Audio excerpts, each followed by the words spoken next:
Biaya yang dibutuhkan untuk hilirisasi 18 proyek ini tidak sedikit ya, itu mencapai 45 miliar US dollar atau bahkan bisa dibilang lebih dari 700 triliun rupiah. Tetapi kita tahu problemnya di sini kita masih memiliki ketidakpastian hukum, inconsistency regulations gitu. Dan bagaimana DPR berperan untuk bisa mengawali hal-hal seperti ini dan bisa memberikan kepastian hukum?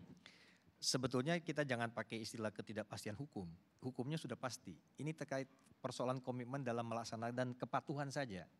Dan terkait dengan pendanaan, saya pikir pemerintah sudah memikirkan bahwa ya itulah tujuan daripada Danantara untuk melakukan konsolidasi dan kemudian pendanaan sehingga kemudian bisa membiayai proyek-proyek yang strategis seperti itu.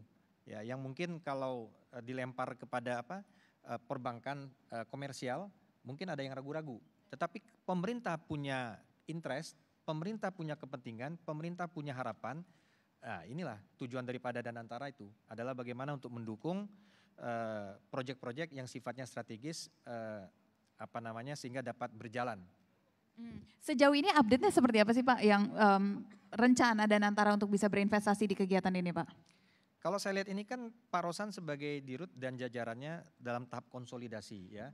Dan pada beberapa pertemuan yang kami tahu bahwa pemerintah sudah mengatakan ya pada proyek-proyek yang sudah di list itu bahwa Danantara akan hadir membiayai.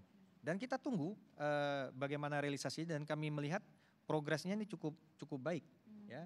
Apakah ditargetkan tahun ini Pak? Nah kalau soal itu kita mesti tanyakan kepada Danantara. Belum tahu dan belum pasti ya karena masih di tahap konsolidasi ya Pak. Tetapi barang ini kan jelas kelihatan. Ya. Jadi kalau sesuatu yang sudah kelihatan itu ya kita harus memberikan waktu dan apresiasi serta bagaimana implementasinya saya pikir ini sambil berjalan kita akan lihat lah. Ya. Baik kalau gitu terima kasih Pak Bambang. Saya ingin berpindah ke Pak Surya masih dengan terkait pembiayaan. 18 proyek hilirisasi dengan nilai lebih dari 700 triliun rupiah. Kami ingin dapat pandangan Pak, ini kira-kira dari sektor minerba apa saja yang akan menjadi fokus hilirisasi? Apakah akan diserentakkan semua atau ada fokus yang memang diutamakan? Ya, tadi Pak Bambang sampaikan itu proyek ambisius. Memang kalau kita sampaikan sebenarnya itu lebih keharusan ya. Karena kita ini sudah masuk ke negara menengah, jangan sampai kita jadi menengah terus, nggak pernah menjadi negara maju. Ya case-case middle income track di beberapa negara itu kan masih sangat mengharapkan sumber daya alam sebagai salah satu yang meningkatkan perekonomian. Tapi kalau kita masih terbelenggu oleh hanya ekspor ore, pasti kita akan tidak bisa maju.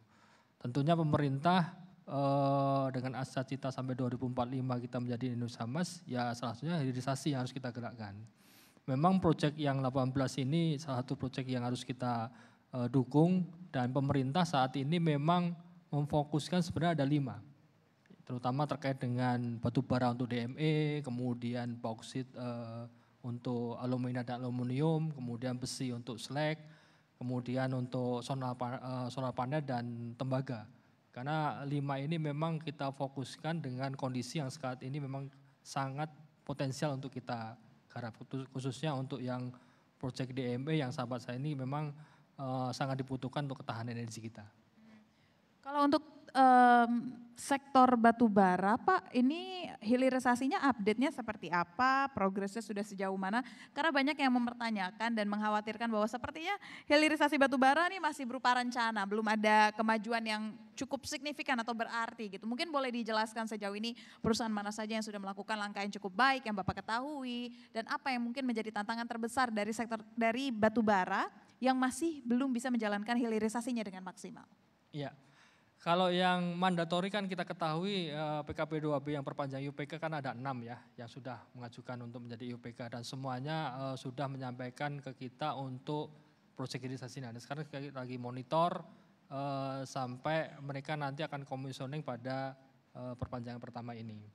Sebenarnya di luar mandatori di perpanjangan PKP 2B IUPK ada beberapa juga proyek yang sifatnya memang lagi kita susun kajian keekonomiannya, khususnya untuk DME sebenarnya.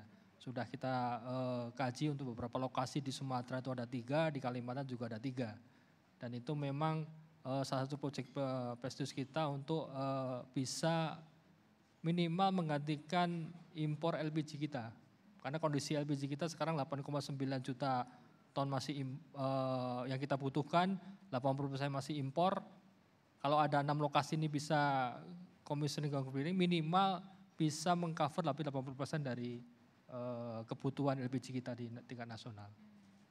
Apakah saat ini hilirisasi batubara ini masih berfokus untuk mengubahnya menjadi dimethyl ether atau DME atau mungkin saat ini sudah ada pembicaraan hal lain, Pak?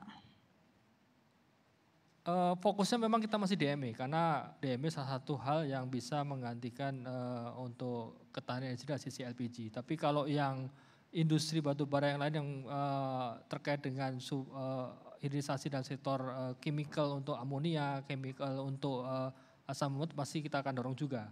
Tapi untuk yang DME masih kita fokuskan untuk menggarap untuk ketahanan energi kita. Oke, tadi saya juga sempat tanya ke Pak Bambang kalau Danantara sebenarnya akan berinvestasi di DME ini gitu. Kalau yang Bapak ketahui sejauh ini apa progresnya? Kalau menurut Pak Bambang kan sebenarnya masih dalam tahap konsolidasi. Kalau dari sisi pemerintah kita memang lagi kaji ya keekonomian proyek-proyek DME ini. Kalau proyek DME ini pasti memberikan tingkat keekonomian cukup potensial, saya yakin pasti Danantara akan masuk. Gitu. Karena kan Pak Ahmad sampaikan barangnya sudah ada, BPI-nya sudah ada, dana sudah ada, ya tinggal dikaji secara keekonomian. Kalau DME-nya secara ekonomis bisa dijalankan, pasti kita akan masuk dari Danantara. Ya, baik.